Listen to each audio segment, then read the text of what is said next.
Welcome back to another episode of Music Unapologetically. I'm your host, with you as always, Adam, and new to the show, hopefully for a long time coming here in the future. I got a new friend, homie at work. We call him Lair Dog. You can call him Larry until you get to know him. Call him whatever you want after that. But anyways, man, welcome. Appreciate you Thank hitting you. to do this, man. I'm excited. Yeah, I'm excited too. I love music and sitting here having a good chat with you and sharing it with people. I think it's a great thing, and I know we're gonna have a lot of fun doing it. No, absolutely. We used to, when we worked at the same location, we would do lunch every Friday and getting into Larry's stories. More specifically, his music stories, got me thinking then about a music podcast with Larry. And so here it is, finally coming to fruition after he hit me up a couple of weeks ago. So super excited. And you text me this week. We had lunch last week, text me this week, and wanting to get into some specifics in regards to our favorite rock guitarist. Yeah. So yeah, I'm all down for it. I know which direction you're gonna go. I don't think you know which direction I'm gonna go. I think it's gonna be kind of a surprise to you because I'm kind of an old head like you when it comes to music. I'm not one that enjoys music in regards to today's music. I think music as a whole died in the early 2000s. I think music today is trash. I think all genres of music today that are coming out over the past, like 15 or so years is just horrible. Yeah. So, I'm going to agree with you on that, and I have a theory why. So. Oh yeah, dude, I'm down to hear it. But you always you got that. You got a saying, I know you've heard it, why are you living in the past? And I think rock and or even music as a whole, not just rock and roll, is one thing where living in the past reigns supreme at this point. You know what I mean? But yeah, go for it. I'm interested in hearing your theory on why music sucks today. Well, yeah, make it a simple theory. Really, I think a lot of the internet and how music is out there has really changed. Back in the old days, you have these large production companies that you had to go through and all that, and it took a lot of time and money really to produce a lot of this music. And plus, the technology wasn't what it is today. Right. So you heard a lot of the raw music. And you really had to float up to the top to be that at that level of music to entertain people. Right. And I think that's where it was in the past. Nowadays, anybody really with the technology we have in computers could get in and dub a recording and make them sound good and put it out there, and it's cheaply done. Right. And I truly believe, the cheaper it is, the worse it is. And I think that's what you're getting today. And I think we've got a generation today of these young kids who, and this is speaking in terms of cheaply made and cheaply done. We've just got a generation that's lazy. Oh yeah. And I think that's a big part of it. Yeah. You make it cheap, you make it lazy. And that's what's being accepted now, as opposed to, like you said, back in the day, you had to be discovered. You had to be discovered at a little bar, at a little local joint by somebody passing through who accidentally stops in to get a drink, and they hear you. You know what I mean? Yeah, and you had to have that fan base already. I mean, you look at the great rock bands, all of them. Van Halen, perfect example. These guys were doing parties at local clubs, and they were jamming for years before anybody even gave them a chance to sit in a studio and do any kind of recording. Right. And sometimes that's what it takes. You got to put in the time and really build that fan base. So when you do that recording, people want to buy it.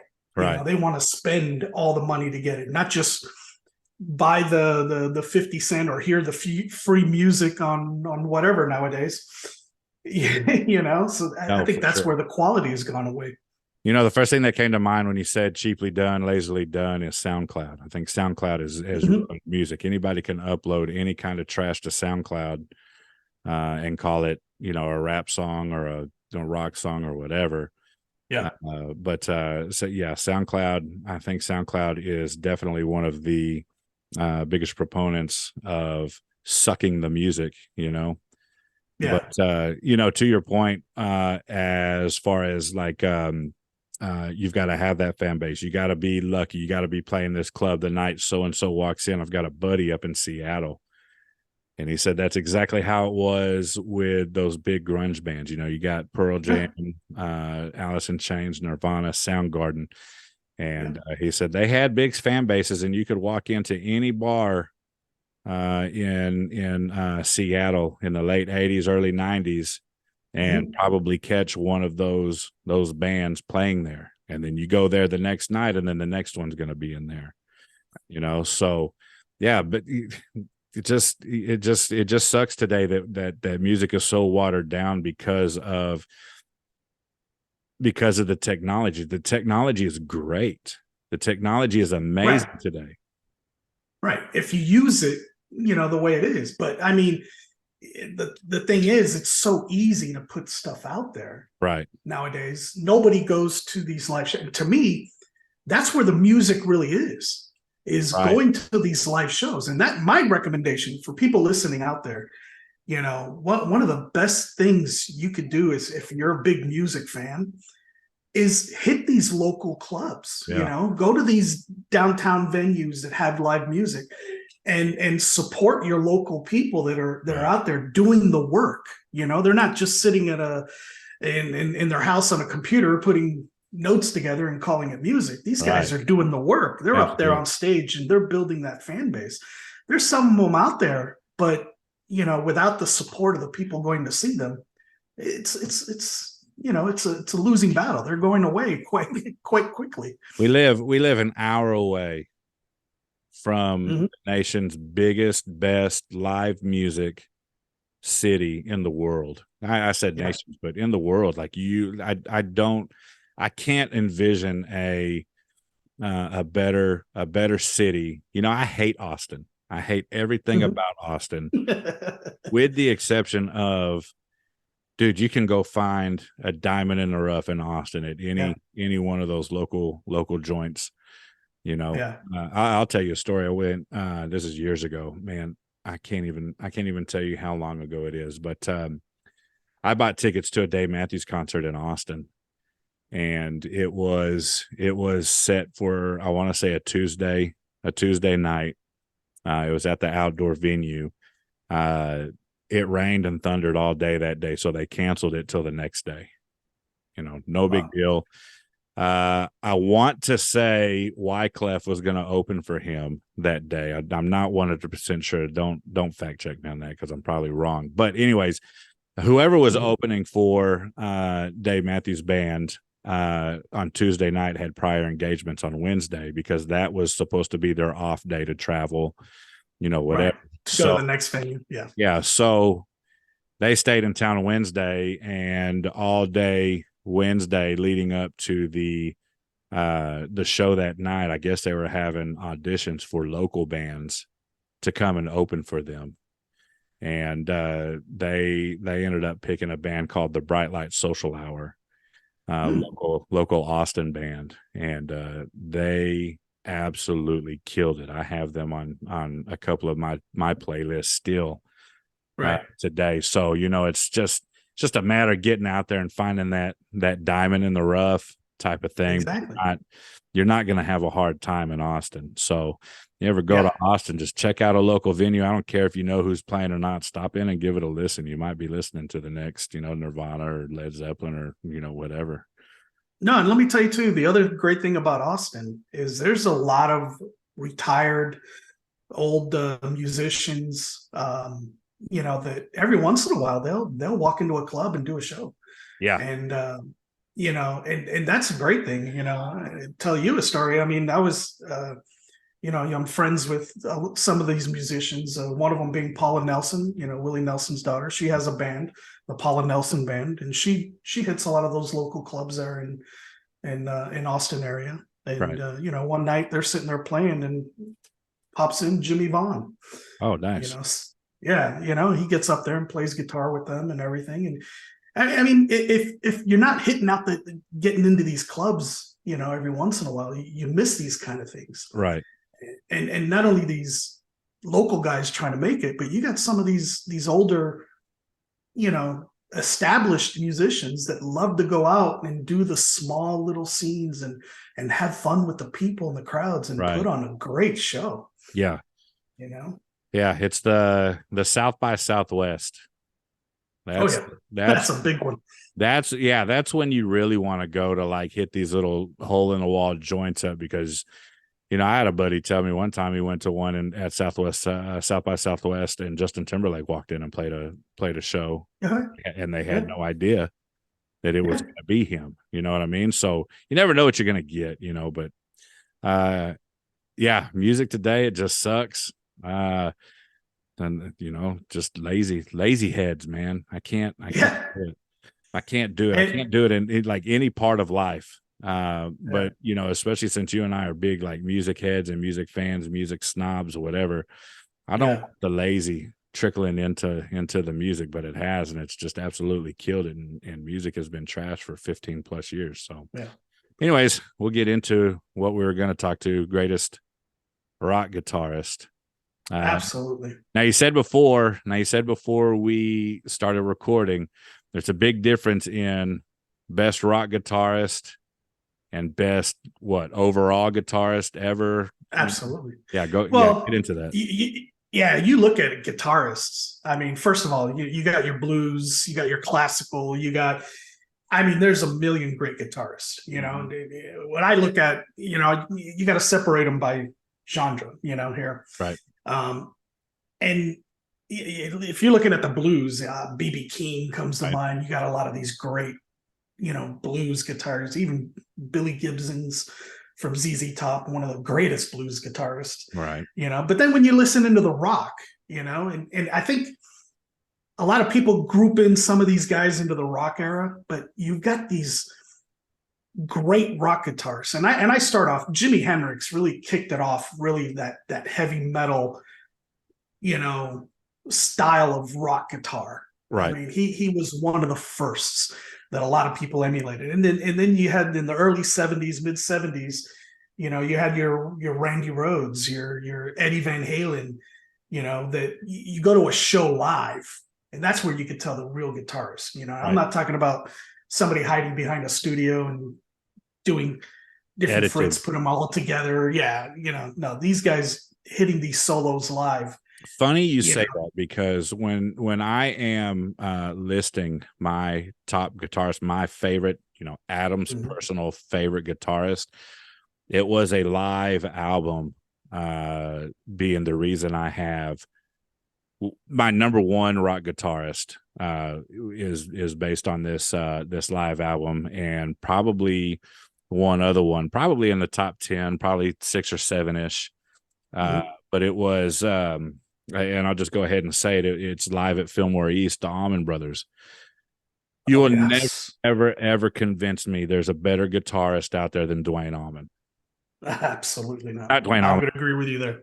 Yeah, yeah, Dwayne Allman. Yeah, Just and it was live at Fillmore East. I listened to it from front to back, and just loved every part of it. But if you know the Allman Brothers, you also know there's another great guitarist, Dickie Betts, Betts. Yeah, album as well. And those two together on that, if we got into what's the greatest live album ever made, to me, that one's it.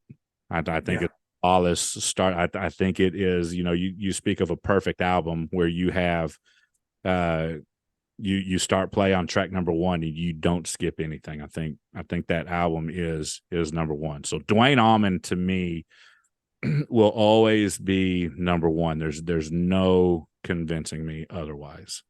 And okay. that's being stubborn, but liking what I like. Yeah, and that's the great thing too. When we talk about this subject, there's different perspectives and the reason why somebody, I mean, you could pick any one of these guys and yeah, you're right. They're the greatest of all times.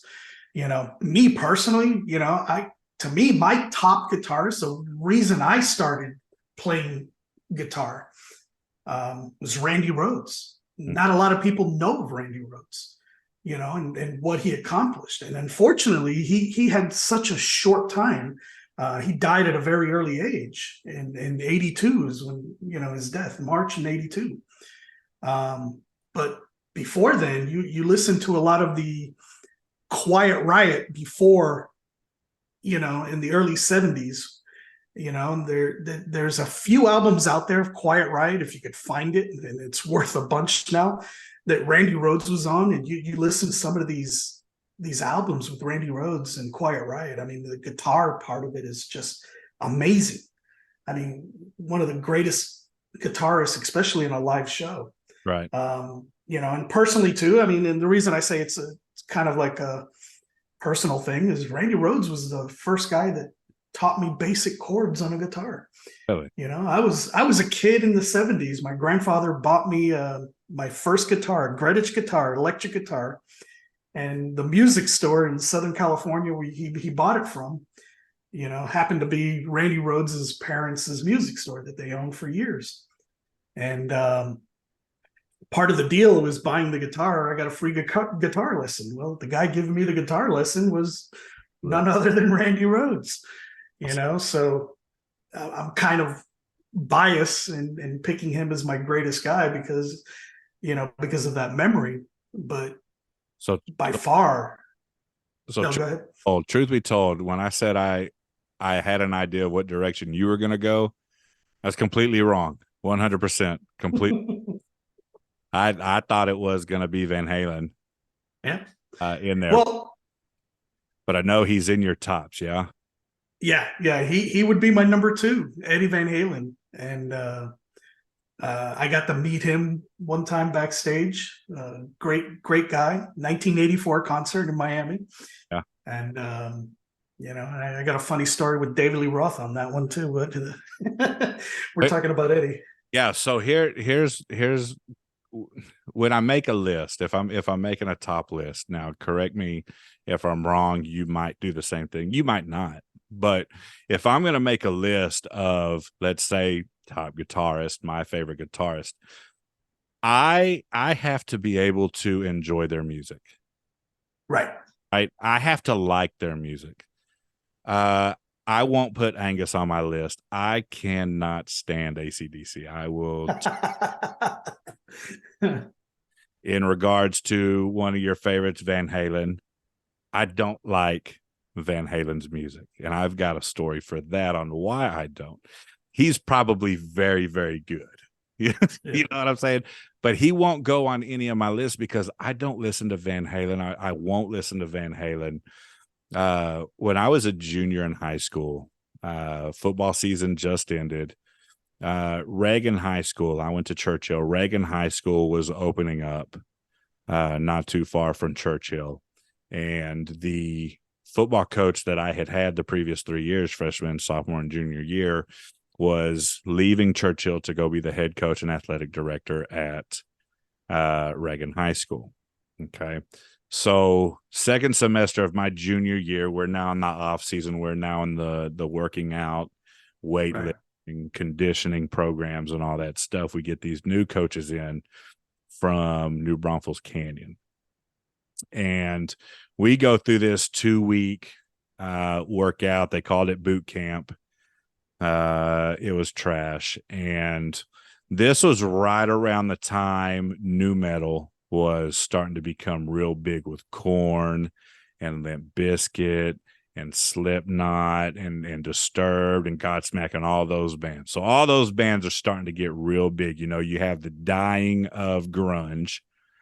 Yeah. You know, Nirvana and Soundgarden and all of them, they were fading out, more so Nirvana and Alice in Chains, you know, all whatever. So this new metal is starting to kick up. Well, this coach, one of these new coaches that was a strength and conditioning coach, says, I want somebody to make a playlist that y'all are going to work out to. And so Interesting. so my buddy, Eric Sprague, he was a wide receiver, says, I'll do it. And I said, good, because I knew exactly what was coming. He was going to throw a whole bunch of corn on there. He was going to throw a whole bunch of Disturbed and say, like, it was going to be a metal, new metal playlist that we can all Right.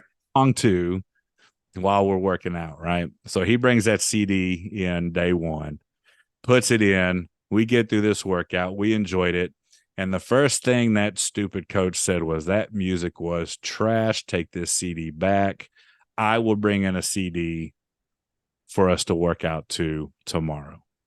And what did that guy bring in? He brought in Van Halen's greatest hits. If I if I never hear Running with the Devil one more time in my life, it'll be way too soon. I never want to hear that song again in my life. I hated those workouts. I hated those coaches.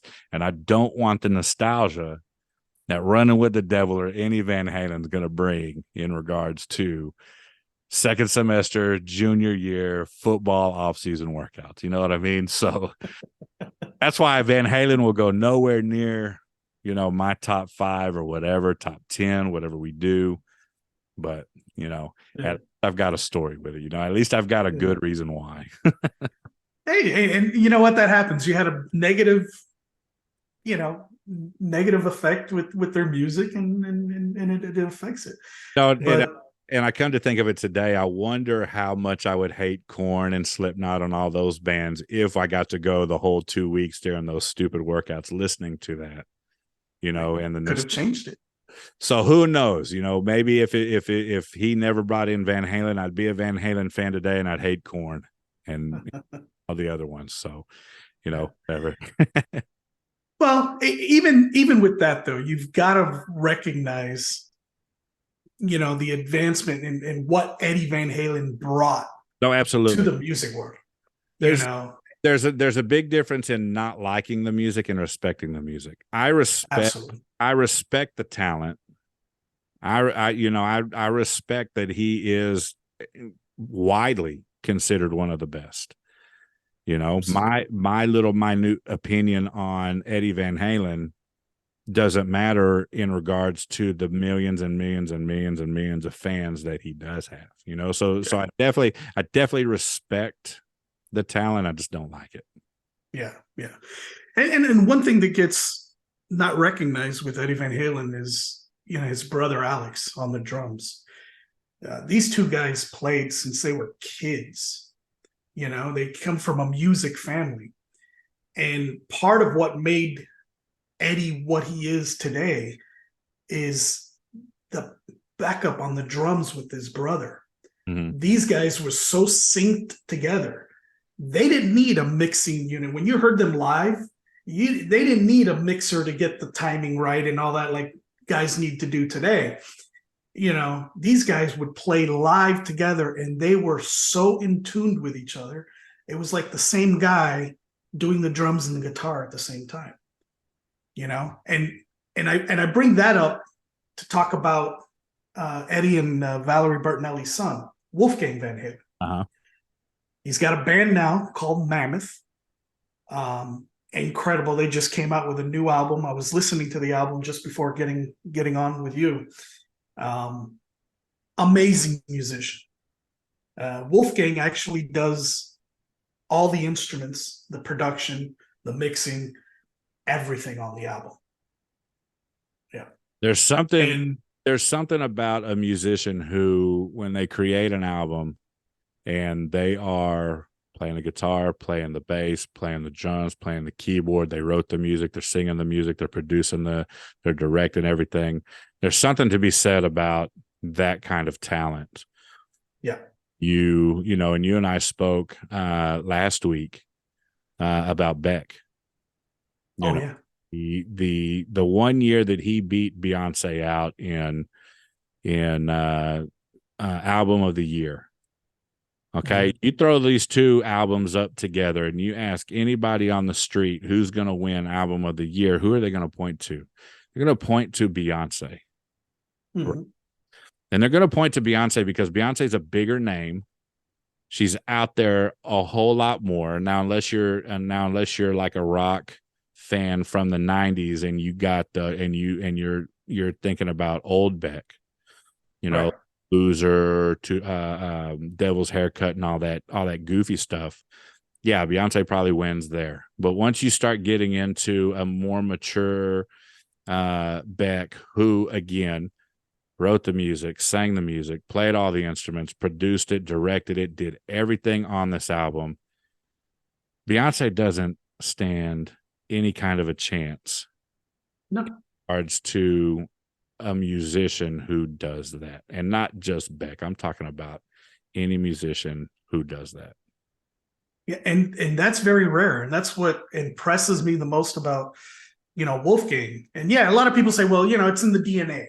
He's Eddie Van Halen's son, but it's not that. This kid has been playing music since he was 3 years old, probably, and he's put in the work, Right. and he's so meticulous on the sound that he creates. And it's an incredible sound. It's not one of those everybody thinks, oh, it's a copy of the Van Halen sound. Not at all. He's got his own unique music, Right. And he is such a talent. He's a great vocalist, great drummer, great guitarist. He to me, he's the future now. If music is going to turn itself around and become great again, I think Wolfgang is one of the people that's going to help drive it in that direction again, just like his dad did back in the 70s. I always hate the it's in the blood argument. Yeah. I hate that because I can give you one example of where that is a huge fallacy, and that's Michael Jordan. Oh, yeah. Why are Michael Jordan's kids, if basketball is in the blood, which they played, why are they not in the NBA right now? It's in the blood. It's because they didn't practice the craft like Wolfgang practiced his craft since 3 years old. You know what I mean? So there's that. That's what it is. It's in the passion, I think. Yeah. It's in wanting to put in the time, the hours, and the commitment that it takes to be that great. Yeah, I'll give you another example of, and this guy is absolutely in a top 10-ish area of my list in regards to it's in the blood, but there was more passion and just the want, the drive to be great, and that's Derek Trucks. I think his uncle was the drummer for the Allman Brothers Band, and if you've never heard Derek Trucks, BB King was sitting on a stage with John Mayer, another one that'll be in my top 10, maybe even my top 5. He was sitting on stage with John Mayer and Derek Trucks, and BB King told Derek Trucks, "You're the greatest guitar I've ever heard." I'll have to find that video and send it to you. But Derek Trucks is he's great. And it's in the blood, the Allman Brothers blood. Yeah, I'm looking them up right now. Yeah. To be honest with you, I have not had a chance to hear this guy. I'm surprised I haven't.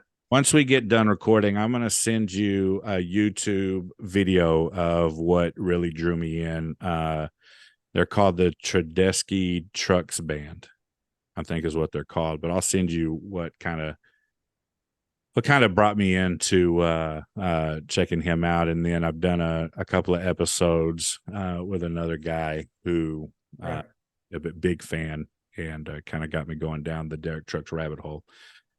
But he would definitely be in my top 10. But I want to hear your top 5. Do you have a top 5, or is it interchangeable? Yeah.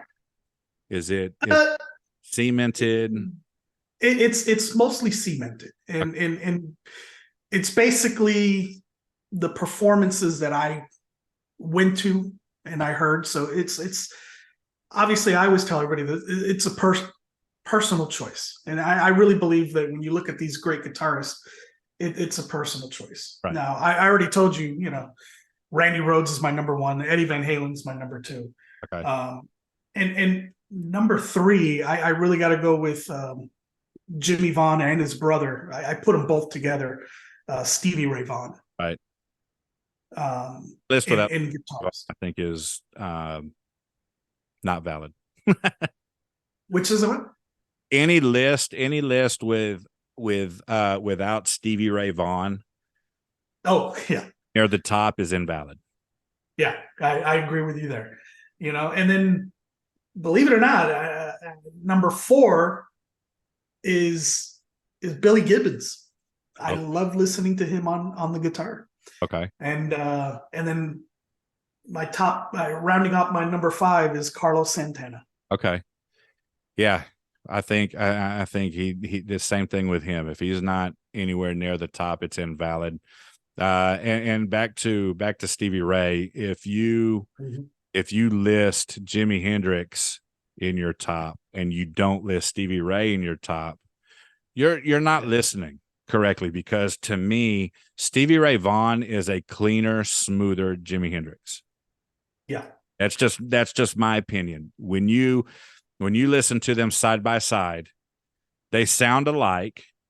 yeah. Jimi Hendrix is just more rugged, more raw. Right. Stevie Ray is more clean and more smooth, but it is to me it's the same sound.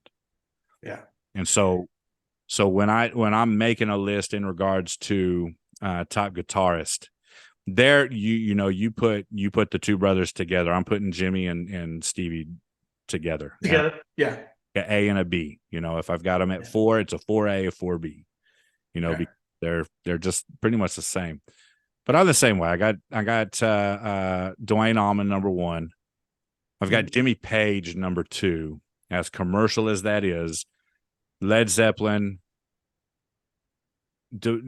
debated, highly debated as probably the best rock band ever made. I mean, that's in regard, it just depends on your personal preference. But highly regarded as one of them. If you're listing a rock band list, uh, Led Zeppelin's up there. Number two, three, the A and the B is Jimmy and Stevie Ray. yeah. Uh, a four for me would be Mark Knopfler, Dire Straits.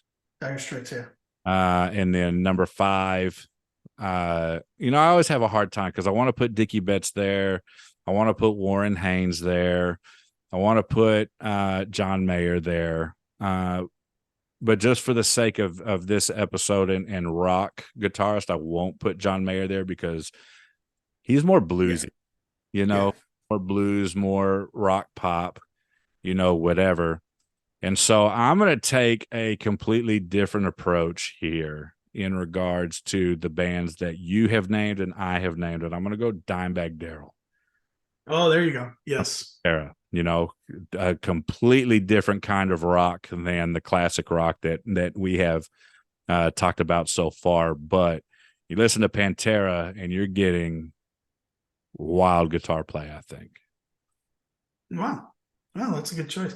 And I'll be honest, that surprises me because I kind of put you into that grunge No, absolutely. type of music, and I thought Dave Grohl would have come up, So, or if you, or Jerry Cantrell. yeah. So, I love Jerry Cantrell. I love, so if we were talking about greatest rock stars, Chris Cornell is number one. Chris Cornell. I think, in regard, and he would be top 10 in guitars, but I just think he's so versatile all around, not just his guitar work puts him up there. I ran into a version on YouTube of, he did a replay of, it was Creedence Clearwater Revival, and he did it acoustic, and he did it unedited, and his raspy voice just sucked me in. You know what I mean? And that's Yeah, when he was a phenomenal vocalist. oh When we get into a show about vocalists, obviously he's in that no, top five.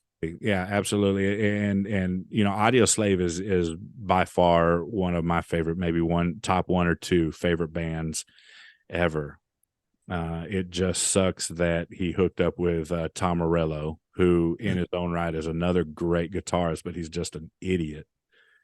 Yeah, So it's the same thing. If I don't like your music, I'm not going to put you on a top list. I just don't like Tom Morello as a person. So he's not going anywhere near my list, even though he was amazing in Audio Slave and Rage Against the Machine and, you know, all the other projects he does. It's just, man, you gotta not suck. You know what I mean? Yeah. Well, you hear a lot of his live stuff if you ever heard it. I mean, uh, I wouldn't put him in the greatest just by his live performances Yeah. because they weren't even they weren't there. And to be honest with you, I have a feeling that most of his live performance was they probably had backtracking on it too, just to give him that boost. And Yeah. yeah, Yeah. So I always get scared when I go to a rock concert because, you know, we discover and we listen to artists and we listen to their studio work. right. Right. And so you go to a concert and you almost expect the studio quality of work coming out live. Right. A couple months ago, I went to a Red Hot Chili Peppers concert. Okay. My expectation for this concert was not very good. And I'll tell you why. Last year, I went to a Wu-Tang, Nas, and a Busta Rhymes concert. And they're old, they're legends. They were big in the 90s. Yep. And so the concert was good. It wasn't great because they're older. Busta Rhymes was out of breath. Yeah. Trying to rap real fast and everything. Nas killed. Wu-Tang was pretty good. But I left there with it was a great it was a good concert. I enjoyed myself, but I left there with almost a lower opinion of them just because the quality of the music that they were putting out during the concert just wasn't up to par.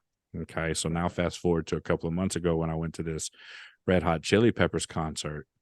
That was my expectation. I set very low expectations because I did not, number one, know what to expect, and number two, based on old Wu-Tang, Nas, and Busta Rhymes not being super great, I fully expected Red Hot Chili Peppers to not be great either. However, I am proud to say it is probably the best concert I've ever been to in my life. Really? And they're going on over 30 years, right? Yeah, I left that. Flea killed it. Guitarist, everything was so perfect. And you know, so I would listen to that concert live if it was recorded over any studio album that they did. So to your point that the live music will always trump the studio work, it has to. You know, for me, are you great? It has to. For me too. And what scares me is in today's music, a lot of people don't know this. Your bigger bands, for that quality of music, they do what's called backtracking. Okay. Yeah, I was wondering what that was. I didn't know what you were talking about. Yeah. Well, what backtracking is they actually have recorded, you know, like solos or, you know, your basic you know, parts of the music and things like that. And what they're doing is in the instruments, they're playing, but at a lower volume, and then you've got the recorded music overseeing it. So if they make a mistake or they miss a note, you won't notice. Don't tell me that, Larry. Yes, sir. Matter Oh, of fact, Mick Mars. Why do you think Mick Mars left the Motley Crue and they've got Mark V now playing guitar on Motley Crue? And Mick Mars was the first one that broke this out, and I mean it's a big thing going on now. And Mick said the reason he left is he got tired of the backtracking he was forced to do, and for him. yeah, absolutely. I love a person that stands behind his principles on that, and I agree. If I'm going to pay money to go to a concert, I want to hear the live stuff. Right. No, absolutely. The flaws and everything. Yes. Yeah, 100%. there's going to be flaws. You're going to miss a note. You're going to, you know, go off key. I mean, that's part of it. You live in a bubble wrapped world if you think for 1 second that a studio album is jump in, play, record, and put it out. No. You you live in a world wrapped in bubble wrap. You know what I Yeah. mean? Like, dang, Larry, I can't. I ruined your concert, didn't I, there, Adam? This is your first episode on this podcast, and you're already making me question life. You got to be careful nowadays because it's happening. And I'm going back to what I said originally, going to these local bars and stuff like that. You don't get that Yeah, in these local bars. 100%. You know, like that time when I'm sitting there with Paula and Jimmy Vaughn jumps on stage, grabs a guitar and starts playing. There's no backtracking there, baby. There's just live playing, you know, and that's where, you know, I recommend to anybody, you want to go to a real good concert, like you said, South by Southwest time, hit those clubs, Yeah, you know, watch those local bands or even those old, you know, generational musicians that decide to go out there and play. right. Hit them up because that's where you hear their raw music. Music in the raw. Yeah. Somebody somebody should do an album like that. Yeah, record it in a studio, but don't kill me with edits. I want to, No. you know what I mean? Straight off the mixing board, right into the right onto the digital recording. Now there is a there is a documentary on Netflix about Metallica, and it chronicled one of their the making of one of their albums. You know what I mean? And just the dude, I couldn't do it. I could not be a musician after watching that and how. And I understand that when you get that big, you run into or maybe turn into perfectionists. Yeah. But holy geez, Metallica, when you're speaking about perfectionist and redoing a take and redoing a take and redoing a take and redoing a take, and then coming the next morning and before you jump in the studio, you have a pre-production meeting and you don't like anything that you did yesterday and you have to start over. Oh my God, dude, I could like the patience in me just exits my entire body, and I don't want to be there anymore. Now, that being said, you got somebody like Beck who, and I'll say this too, Lars Ulrich, I cannot stand that guy. I can't. Oh, really? I don't want to look at his face. I don't want to hear him talk. He's just annoying to me, just annoying little weasel to me. Talented, very talented, one of the best ever, yes.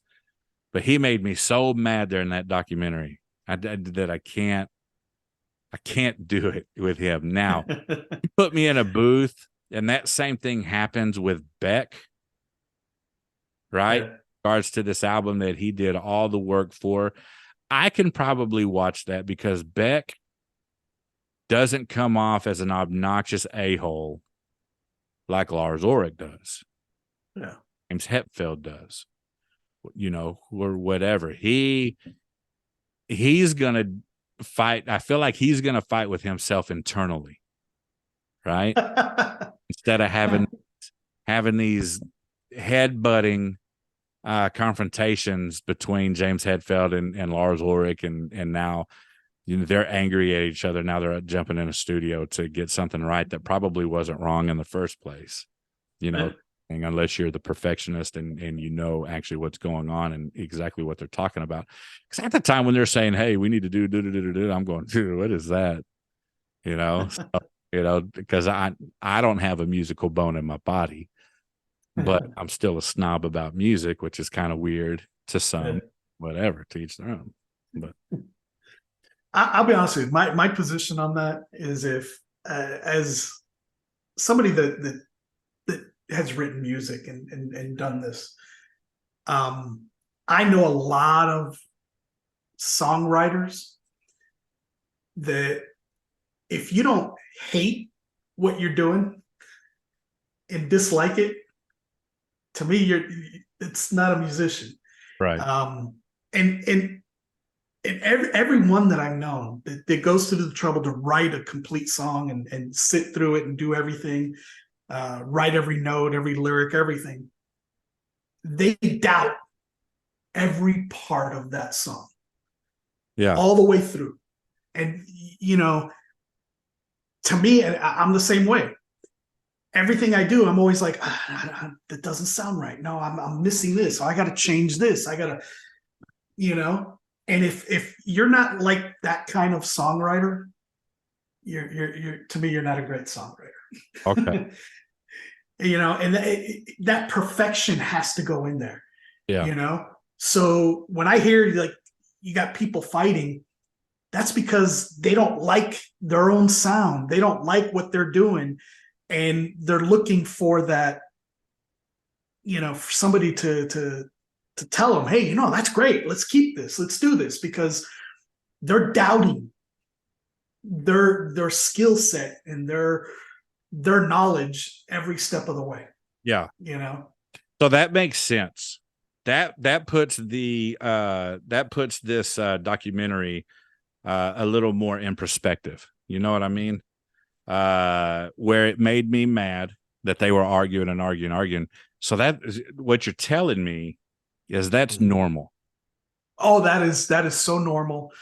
You know, the guys I feel sorry for the most are those sound producers, you know, the sound engineers, because they got to go back, they got to change, they got to re-record, they got to dub it, they got to this, they got to do it 10, 20, 30, 40 times, whatever it takes. Right. You know, and the worst thing, what people don't see is they're going to go back and say, okay, yeah, that sounds good, but let's try this. And they're going to do 10, 15 more, you know, dubs or recordings.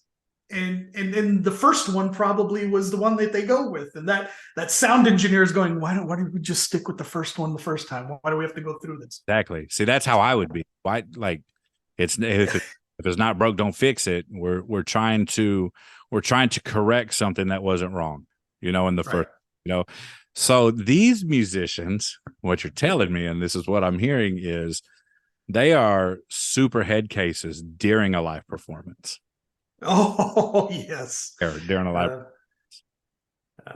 And the sad thing is, this is where, you know, a lot of them, you know, the alcohol and some of the drugs and things like that is because they got to get that out of their head when Right. they're performing, you know, and that's the sad part. Well, so they're playing sober. Not all the time, no. Okay. I thought, oh man, this is wild. This is going to be a fun podcast. Yeah. I cannot wait for you to bring more boulders crashing down on my world. You know. Hey, that's you know, that's the fun of it. You know, we got two different perspectives. Listen, and that's what makes it interesting. I'm super appalled right now that they backtrack. Yeah, you should be. You should be. Coming from a guy who doesn't have a musical bone in his body to be upset about backtracking. Yeah. Oh man, my world is just taking a left turn. And the sad thing is, a lot of these pop stars, you know, the lip singing and stuff like that, it's been done for years. Yeah. But when you start getting it into these normal concerts nowadays. So, yeah. So, you know, back in the 90s, Milli Vanilli was they were kicked out of the game for lip syncing. Now they weren't real. Yeah, now we see a video that came out last week where Cardi B gets some water thrown on her and she throws the mic at the person, but the music and the words are still going. Still going. That's backtracking. But we're okay with that, but we weren't okay with Milli Vanilli lip syncing on stage. Well, and I am going to clarify the difference here. Okay. There is a huge difference. I've never gone down the Milli Vanilli rabbit hole like I should before I speak on them, but you know, from the surface, that's just kind of what it looks like. Okay, Milli Vanilli were, how's a good way to put this? They were basically the showpiece. They were the face. Okay. They didn't write the music. They didn't sing any of the songs. It wasn't their voice. Okay. They didn't play any instruments. They were basically dancers and performers behind somebody else's complete music. That person had to have been a hideous looking human being for you to bring in two people to lip sync and fake the whole thing. Yeah. Yeah. Well, and it was a production company that did it. It was their idea, and they made a couple of hit songs. And the reason it blew up so badly was because of that. These guys were performers; they were actors, basically. Now, I don't even want to put them in as performers. They were just actors and dancers. Okay, they weren't musicians. They had no part in any of the music part of what they did, but they slapped their names on it, and Their that's where it blew up. their job was to learn the words to the music and learn the Yeah, choreography so that they that's it. can dance. There's a musician in Well, today. they didn't even sing it; it was all lip singing. Well, yeah, that's what I mean. Like learn the words so you can Yeah, do yeah, it, fake it. and make it look halfway decent. Now there is one person in music today that should probably give that a try, and that's Lizzo, because she is a hideous human being, and she would probably fare a little better if somebody else was out on stage instead of her hideous looking self, and then crying about it when we call her hideous. So that's a left turn that I just had to make. That's a complete left turn, man. Totally irrelevant to the original topic. Let's talk about so fat and nasty, but anyways, that's neither here nor there at this point. But I don't think that's not even rock, is it? I was not even. Yeah, see, I told you last week. There's left turns that we take that make absolutely no sense, and most of the time, I will not turn the steering wheel to try to get back right. But this I will, because I don't want to talk about her. I don't want to give her any airtime that she doesn't deserve, which is all of it. So, but yeah, I don't even know who you're talking about. So let's go. you're lucky. Consider yourself lucky. So, anyways, other guitarists. So, we both listed 5, and we are obviously leaving other greats out.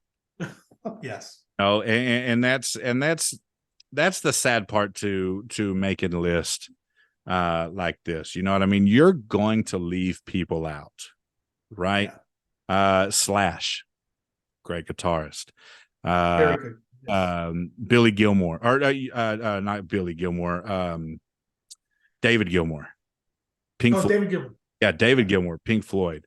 Eric Clapton. One great. Of the greatest. Yeah. Joe Perry, great. Mm-hmm. Joe Walsh, the Eagles. So, and that's the Eagles. Yeah. Can we talk about this here real quick? About Joe Walsh. I put the Eagles as a whole up there with Van Halen and AC/DC. I don't want to listen to their music.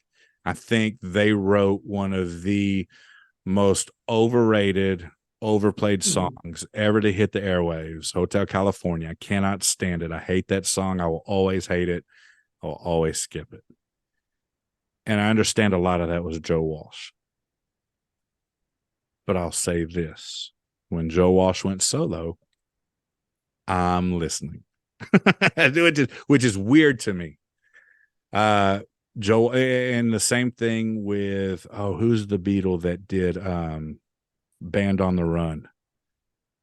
I hate. Oh, that was Paul McCartney. Yeah. I hate the Beatles. I think the Beatles are overrated. I think they're the most overrated band ever. But I will listen to Paul McCartney all day long.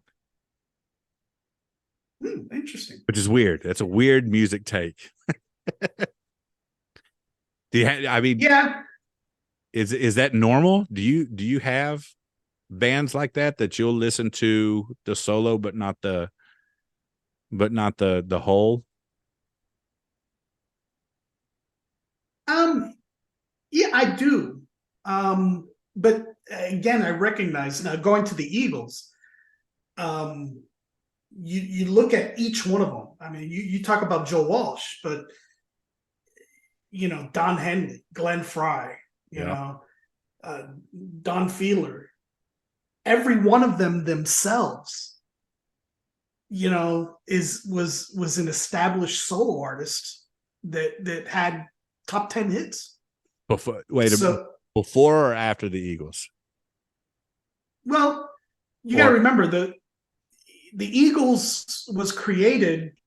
Really, it was Don Henley and Glenn Frey. okay, They're they're the two founders of the Eagles. right, Okay, this is way before Joe Walsh. And what a lot of people don't know is Glenn Frey and Don Henley met each other when they were doing sit-ins. A sit-in is when a guitarist or a drummer, sits in for a named band to help them out in a concert and things like that. right, Well, they were doing sit-ins for Linda Ronstadt, okay, in some of her concerts. So Glenn Frey doing guitar and Don Henley doing the drums for Linda Ronstadt. This is where they met. They created their own band. Now they were with Linda Ronstadt for a short period, but that's what kicked off the Eagles was those two, and Linda Ronstadt helping them. As a matter of fact,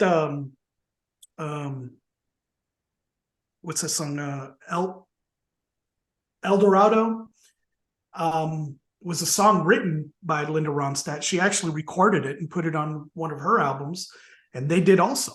right.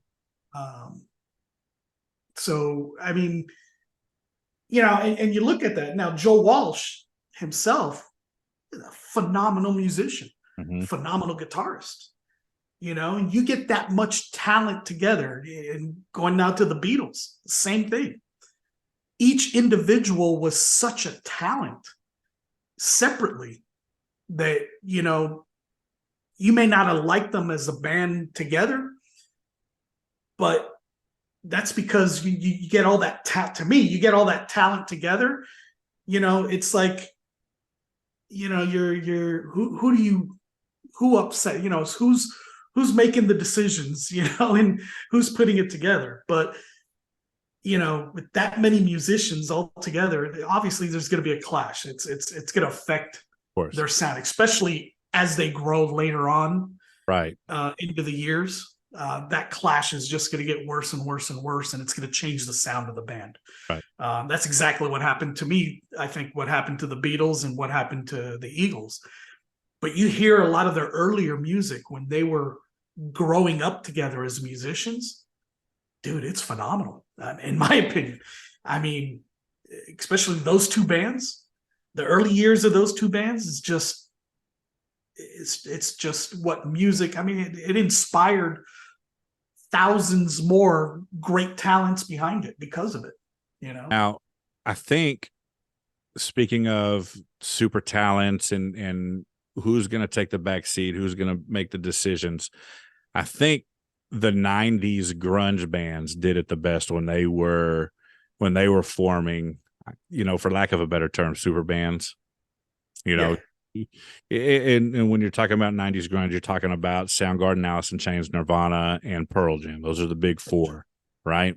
So, a lot of people. You're Foo Fighters. I put the Foo Fighters in there too. So I would put the Foo Fighters there, but they were kind of I feel like they were a post grunge band. You know what I mean? Once grunge started like its decline, Kurt Cobain died. Yeah. And when Kurt Cobain died, I mean, he was carrying grunge on his shoulders. I don't even think he was the best of the four. No. I put him, I think, at number 4, as a matter of fact. But for society and for all the fans or whatever, Nirvana's it. Kurt Cobain dies. That's when grunge kind of takes it down. But during the whole thing, you've got a band, Temple of the Dog, right? That was Pearl Jam and Soundgarden together. They did one album together, and it was amazing. And that album makes you want more.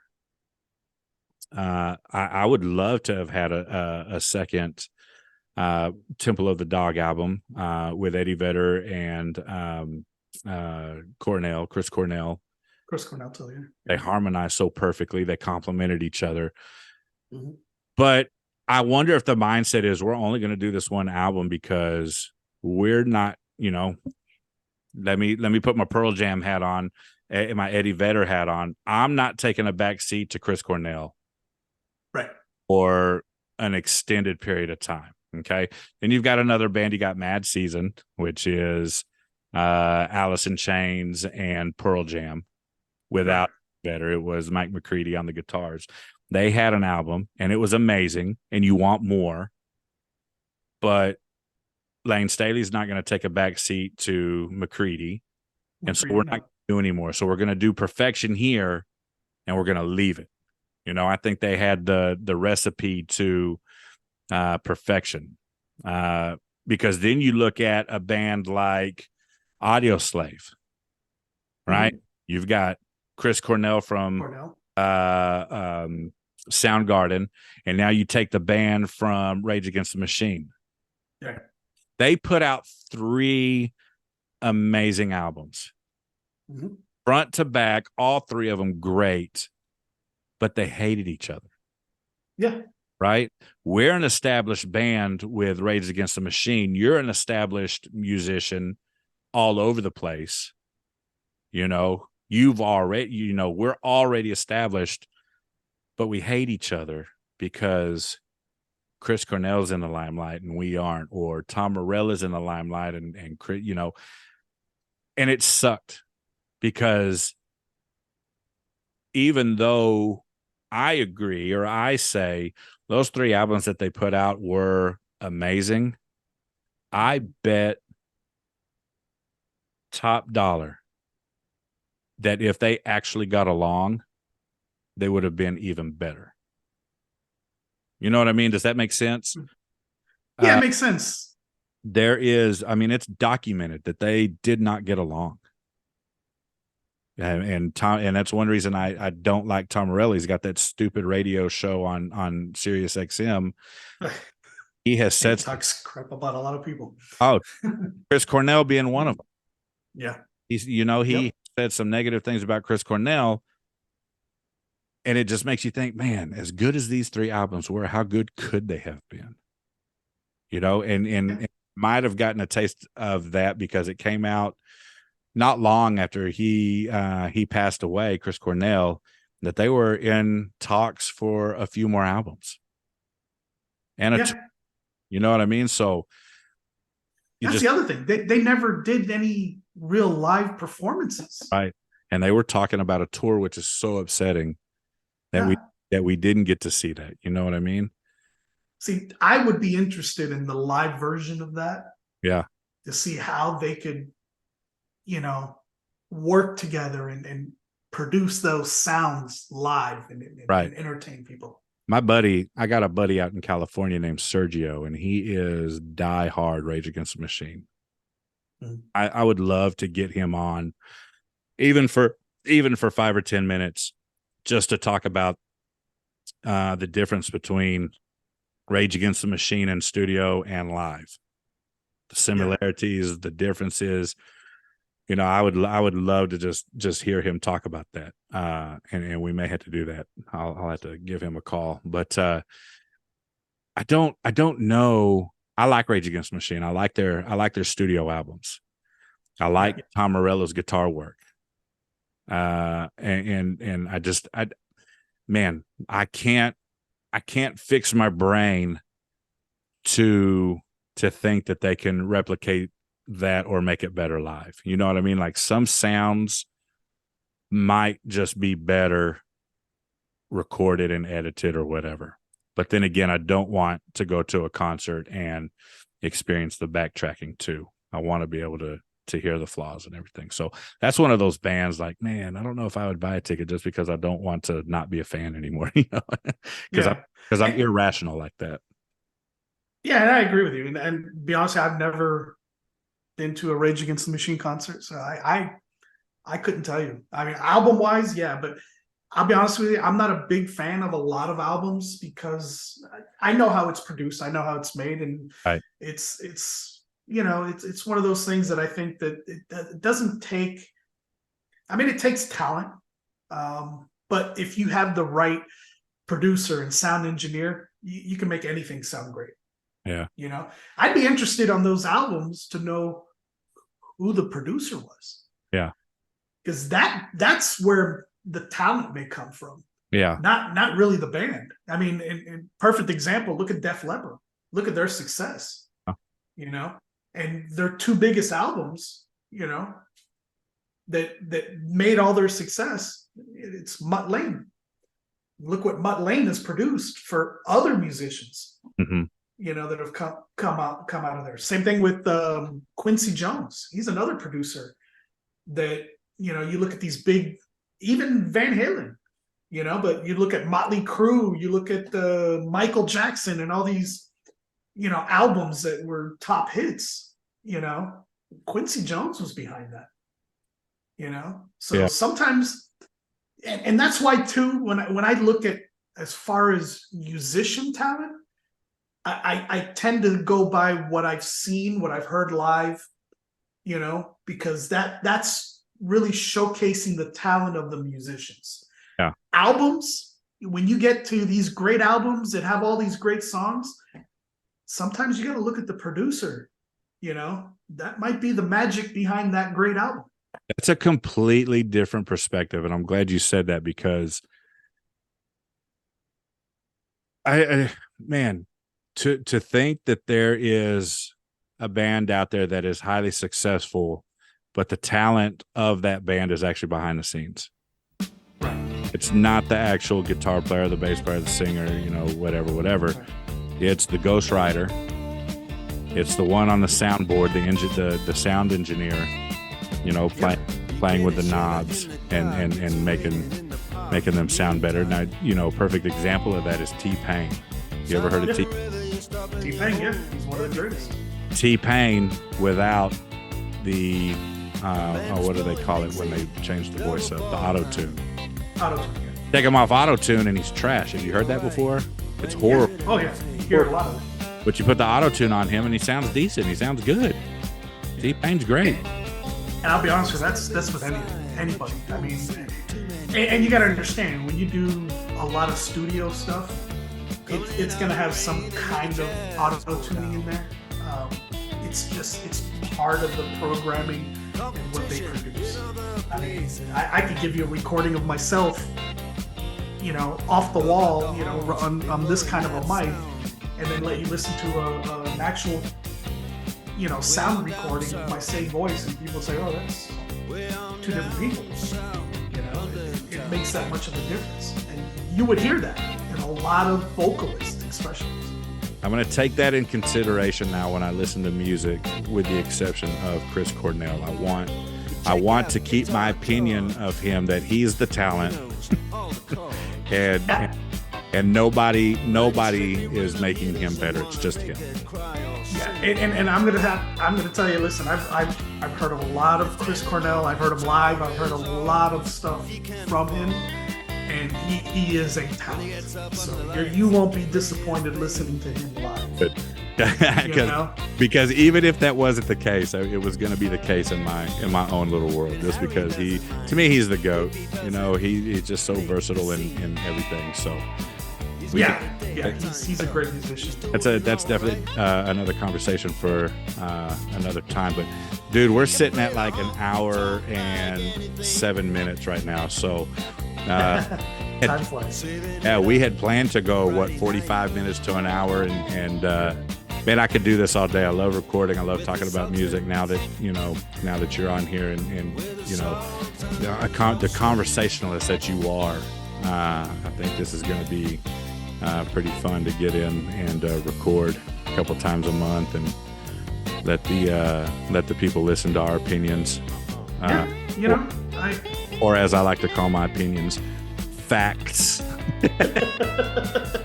Yeah, I can't do that anymore because I'm wrong a lot of the times. My wife tells me so. Like, same. I'm wrong most of the time anyway too. But in my own little podcasting world, I'm never wrong, unless then I'll eat it. But anyways, dude, good episode. Just a little taste of what we might have in store. Not everything's going to be top list or, you know, whatever. We'll just in here and have good conversation about music, and hopefully turn on the more ignorant to music onto some good stuff, and get them thinking and listening and enjoying everything that's because music is for everybody. There's something out there for everybody. If you haven't found it yet, listen to us and we'll point you in that direction. Absolutely. And I got some stories of my own, and I'd like to bring in some people that people would recognize maybe, and let them share their stories, and we'll do some live podcasts on that, and let them go from there. I'm super down. But anyways, until next time, guys, y'all go like, subscribe, share. Y'all know how to hit the like button, the subscribe button, share it with your mothers. Let them know that Larry and I said hi. Larry, do you like moms? Absolutely. Of course I like moms. Okay, Larry loves moms too. We love moms here, so we always shout out the moms. But anyways, Hi, Mom. until next time, we'll catch y'all later.